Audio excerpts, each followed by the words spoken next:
So the Sorry. PA system. Had a The great key is conversation with your other half tides. on How you Friday. doing? If you get a really Good big evening, everyone. tidal swing, that'll bring fish. We're gonna go ahead and get started. Welcome to the August 9th, 2010 Washougal City Council Workshop.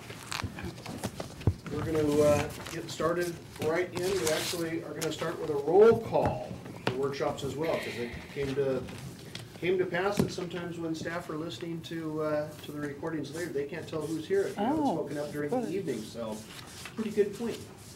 Jennifer. All right, Councilmember Poston, Here? Councilmember Shoemaker, Here. Councilmember Delavar, Present. Councilmember McDaniel, Here. Councilmember Morris, Here? Councilmember Greenlee, Here. and Councilmember Russell.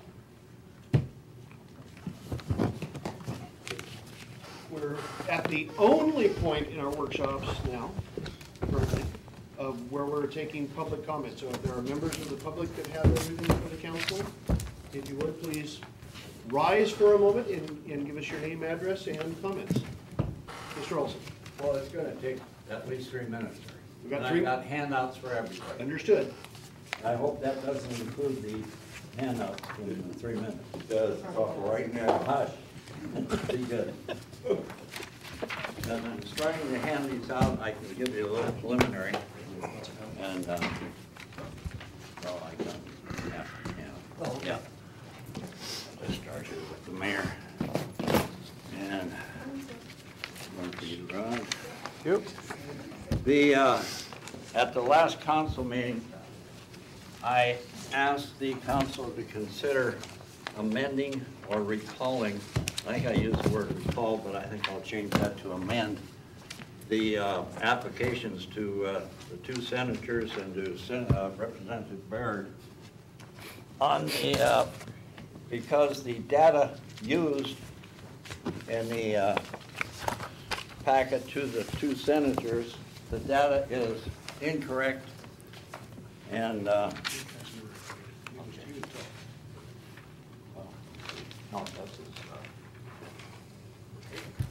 one more.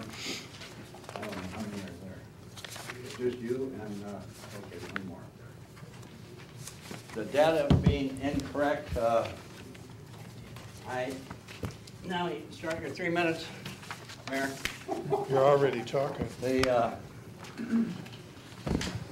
On the very bottom of your packet, you'll find a condensed version of the accident at 15th, 32nd, 2nd Street, and 6th Street. And you'll find that the 2nd Street has the most accidents in the last 11 years, which is the data that you are receiving is for the last 11 years from 2nd Street through 32nd. The application for funds includes 2nd Street and 6th Street, which are going to be fixed with the phase 1, or whatever you want to call it. They will go all the way through 6th Street. So any applications, I would think, should only include east of 6th Street in your application and your wordage. That's my opinion. You can use whatever you want, as you guys know. But the accident rate is, I've got it broken down to 2nd Street for the 11-year period is 6.36 per year. 6th Street is 2.27. And in your data, you will have mileposts that you can correlate to the accident. On the left-hand side of your data, you will find the milepost, and you'll also, on the back of that, you'll have a correlation paper that gives you where that milepost is in relation to the Highway 14. It's going to take you a little bit to get used to that stuff. I think Michael will probably have least problems of anybody because he deals with this stuff all the time. That's about the size of it. I would ask that after reviewing all this information, and in light of the fact that the application to Representative Baird includes the crosswalk at 15th, that it would be safer with a roundabout, which is voted out, but still it's incorrect in the application, listing safer on a roundabout than it would be a traffic light, but that's moot right now because we have the underpass. And the old information, I think, that was copied from 2, 3, 4 years ago on the applications, I believe is incorrect today.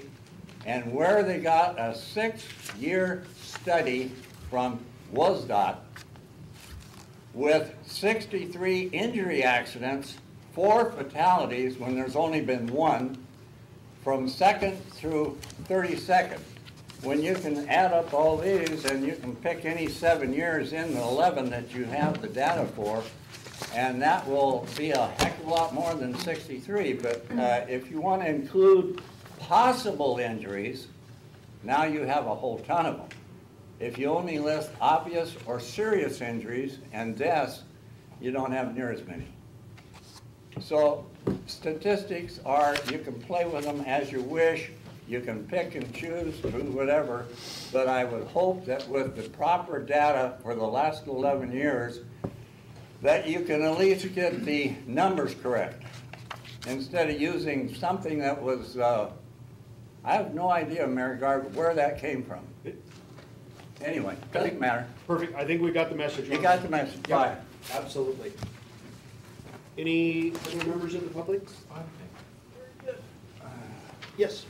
Yeah, with only one public comment at the beginning of the session, doesn't really give me any idea what, I have like no rebuttal for what you guys are talking about.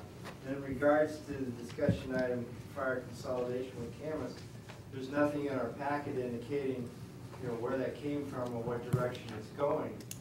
And if we can only comment at the beginning of the meeting rather than at the end, I don't have anything to base my opinion on really, other than what my feelings are, but no facts that would be presented by council. So it kind of puts the public at a disadvantage. Yeah, that's one of the things I'm trying to get away from, Larry, is literally having that comment period, which is truly a comment period, not a rebuttal period. Okay. And I don't want to even begin engaging one way or the other along those areas to where we start to even put out that perception that council meetings are meant to be debate meetings or any of that type of stuff.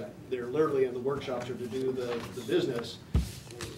If the public has comments that they want to bring forward for the public or for the council's attention or for the work of those type of things, that's exactly what those comment periods are for. But certainly not getting into a rebuttal, that type of stuff, to where we're going back and forth. And that's why I've cut other council members off, other things as we've gone back and forth and are engaging each other. Then I'd like to change the word rebuttal to an educated comment. Appreciated. Any other members of the public? Okay, into the regular agenda. Mr. Evers, you've got a couple items coming before us. Yeah, the first is a supplemental professional service agreement with Wallace, acknowledging the E Street water line rescope into the project and moving forward with the engineering on that. Typically, every year we have a general engineering services budget, which we utilize through water, sewer utilities, as well as storm. And this is an enhancement of that budget.